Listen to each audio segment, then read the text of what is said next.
সবার খুব অপছন্দের, স্পেশালি ছোট বাচ্চাদের। একদমই তেতো হওয়ার জন্য করলা খেতে চায় না, কিন্তু আমি আজকের করলার তেতো ভাব কিভাবে কমিয়ে রেসিপিটি আরও সুস্বাদু করা যেতে পারে সেটাই আজ করে দেখাবো। নমস্কার বন্ধুরা, মিষ্টি মন চ্যানেলে সবাইকে স্বাগত। আজকের আমি নিয়ে এসেছি করলার এক অভিনব রেসিপি, যেটা কিনা খেলে তেতো ভাব অনেকটাই কম লাগবে। তাহলে কিভাবে বানাচ্ছি তোমরা দেখতে থাকো। এই করলা রেসিপি বানানোর জন্য আমি এখানে 3টে করলা নিয়ে নিয়েছি। দুদিকেরটা আমি কেটে নিয়েছি এবং আমি জলের মধ্যে আধা ঘন্টা ডুবিয়ে রেখেছিলাম। তারপর ভালোভাবে জল সোক করে নিয়ে এখানে রেখে দিয়েছি। এখানে আমি এবার গ্রেটার নিয়ে নিয়েছি। এবার করলাগুলোকে আমি গ্রেট করে নেব। ভালোভাবেই করলাগুলোকে আমি গ্রেট করে নেব। ছোট সাইজে যেদিকে গ্রেটারটা থাকবে ওটা দিয়েই পুরোটা গ্রেট করে নিতে হবে। তাহলে সব করলাগুলো গ্রেট করে নিয়ে ফিরে আসছি। করলাগুলো ভালোভাবে গ্রেট করা হয়ে গেছে। এইবারে আমি একটু ভেতর থেকে বড় বড় কিছু অংশ থাকলে সেগুলো আর দানাগুলো আমি একটুখানি বার করে দেব। এবারে আমি এর মধ্যে দিয়ে দিলাম লবণ। লবণটা মাখিয়ে নিয়ে কিছুক্ষণ আমি ঢাকা দিয়ে রেখে দেব। লবণটা মাখার কারণে করলার মধ্যে থেকে যে জুসটা বেরিয়ে যাবে, এর ফলে জুসটা বেরিয়ে গেলে তেতো ভাবটা কিন্তু অনেকটা এই জুসের সাথে চলে যাবে। তাহলে করলাটা অনেকটাই কিন্তু তেতো ভাব কমে যাবে। 10 মিনিট বাদে ফিরে এলাম। লবণটা দেওয়ার কারণে অনেকটাই কিন্তু করলা থেকে জুস বেরিয়ে গেছে, দেখতেই পাচ্ছ। এবার ভালোভাবে আমি এক্সট্রা যে জলটা ওটা আমি নিংড়ে নেব।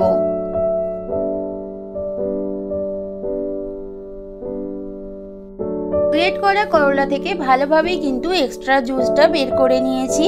এবারে এখানে মিশিয়ে দেব লঙ্কা পাউডার, হলদি পাউডার, জিরা পাউডার, ধনিয়া পাউডার, আর একটু এর সাথে দিয়ে দেব সরষের তেল।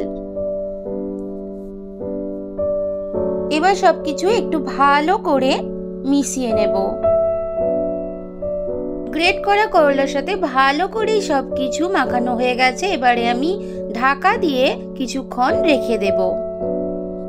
গ্যাসের মধ্যে কড়াই বসিয়ে দিয়ে দিয়েছি সরষের তেল। করলার রেসিপি সরষের তেলে করলে কিন্তু টেস্টটা অনেকটা ভালো আসে। এবারে আমি ফোড়নে দিয়ে দিলাম 5 ফোড়ন। এবার ফোড়নটাকে একটু ভালো করে ভেজে নিতে হবে, ভাজা একটা মিষ্টি স্মেল আসা অবধি। এবারে দিয়ে দিলাম রসুন কুচি আর দিয়ে দিলাম পেঁয়াজ কুচি। তোমরা তোমাদের করলার পরিমাণ অনুযায়ী রসুন এবং পেঁয়াজটা ইউজ করো। এবার ভালোভাবে সবকিছু একসাথে মিশিয়ে নিয়ে ভেজে নিতে হবে। সবকিছু ভালোভাবেই ভাজা হয়ে গেছে। রসুন এবং পেঁয়াজটা অনেকটাই কিন্তু নরম হয়ে গেছে। এবারে এখানে করলার মিশ্রণটা দিয়ে দিলাম, দিয়ে সবকিছুর সাথে ভালো করে মিশিয়ে নিচ্ছি।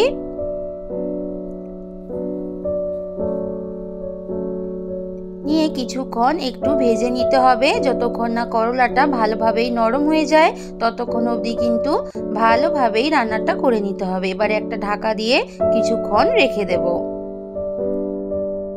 করলাটা কিন্তু ভালোভাবেই ভাজা হয়ে গেছে। আগের থেকে কালার কিন্তু অনেকটাই চেঞ্জ হয়ে গেছে। এইবারে আমি এখানে দিয়ে দেব পাতিলেবুর রস। তোমরা চাইলে পাতিলেবুর রস জায়গায় আমচুর পাউডার বা চাট মশলাও দিতে পারো। আমি এখানে একটা পাতিলেবুর রস মিডিয়াম সাইজের এখানে দিয়ে দিলাম। দিয়ে সব কিছুর সাথে ভালোভাবে মিশিয়ে নিব।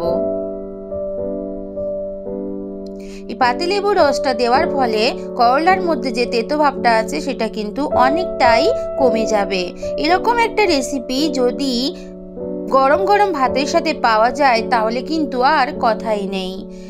আমার চ্যানেলের এই রেসিপিগুলো যদি তোমাদের ভালো লাগে অবশ্যই একটা লাইক করো, সুন্দর কমেন্ট করে জানিও তোমাদের কেমন লাগলো। এবার এখানে আমি দিয়ে দিলাম 3 থেকে 4 চামচ বেসন আর ধনিয়া পাতা কুচি।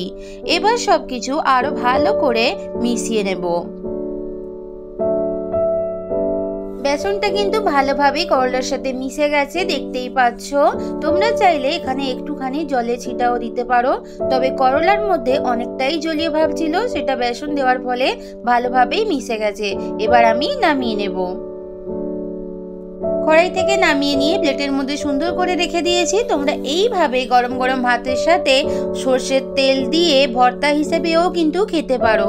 কিন্তু আমি এই রেসিপিতে আরও একটু চটপটা টেস্ট করার জন্য হাতে একটু সর্ষের তেল মেখে নিয়েছি।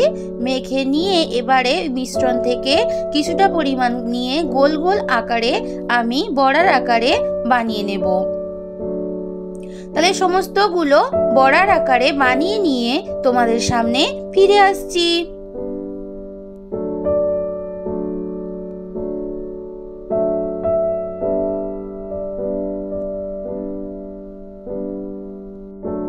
সমস্ত বড়াগুলো ভালোভাবেই বানানো হয়ে গেছে। ওইদিকে গ্যাসের মধ্যে কড়াইতে বেশ কিছুটা সর্ষের তেল দিয়ে দিয়েছি। এই রেসিপিটি পুরোটাই কিন্তু সর্ষের তেলেই করব। সর্ষের তেলটা গরম হয়ে গেছে, এবারে আমি এক এক করে বড়াগুলো তেলের মধ্যে ছেড়ে দেব। তোমরা চাইলে পুরোপুরি ডিপ ফ্রাইও করতে পারো, কিন্তু আমি একটু শ্যালো ফ্রাই করছি। এইভাবে যদি বড়াগুলো ভাজা যায় তাহলে কিন্তু তেতো ভাবটাও আরও অনেকাংশে কমে যাবে। তাহলে সমস্ত বড়াগুলো তেলের মধ্যে আমি দিয়ে দেব, দিয়ে ভালো করে ভেজে নেব। বড়াগুলো একদিকটা ভালোভাবে ভাজা হয়ে গেছে, এবারে অপোজিট দিকটাও উল্টে দিচ্ছি। এইভাবে মিডিয়াম টু লোতে গ্যাসের ভলিউমটা রেখে দুদিকে লাল করে ভেজে নিতে হবে। মিডিয়াম টু লোতে রাখার কারণ না হলে কিন্তু বড়াগুলো পুড়ে যাওয়ার সম্ভাবনা থাকে, এবং ভালো করে ভেতরটা যাতে ঠিকমতো সিদ্ধ হয়ে যায় সেটাও খেয়াল রাখতে হবে।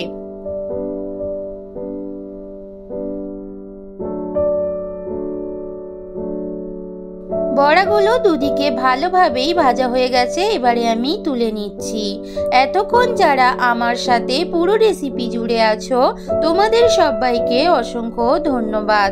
তোমরা এইভাবে সব সময় আমার পাশে থেকো। আমি এবার সার্ভ করে নিয়ে ফিরে আসছি। করলার বড়া বা এক ইউনিক রেসিপি একদম কিন্তু রেডি। আমি সার্ভ করে নিয়েছি। দুপুরবেলা গরম গরম ভাতের সাথে এরকম যদি করলার বড়া থাকে তাহলে কিন্তু কথাই নেই। আমার আজকের এই রেসিপি যদি তোমাদের ভালো লাগে অবশ্যই একটা লাইক করো, এবং বাড়িতে অবশ্যই ট্রাই করে জানিও কমেন্ট করে তোমাদের কেমন লাগলো। আমার চ্যানেলের পুরনো এবং নতুন বন্ধু সবাইকে পাশে থাকার অনুরোধ জানিয়ে আজকের মতো তোমাদের থেকে বিদায় নিচ্ছি। ফিরে আসব নতুন কোনো এক রেসিপির সাথে। ততক্ষণ তোমরা সবাই ভালো থেকো, সুস্থ থেকো, সব সময় হাসতে থেকো। টাটা।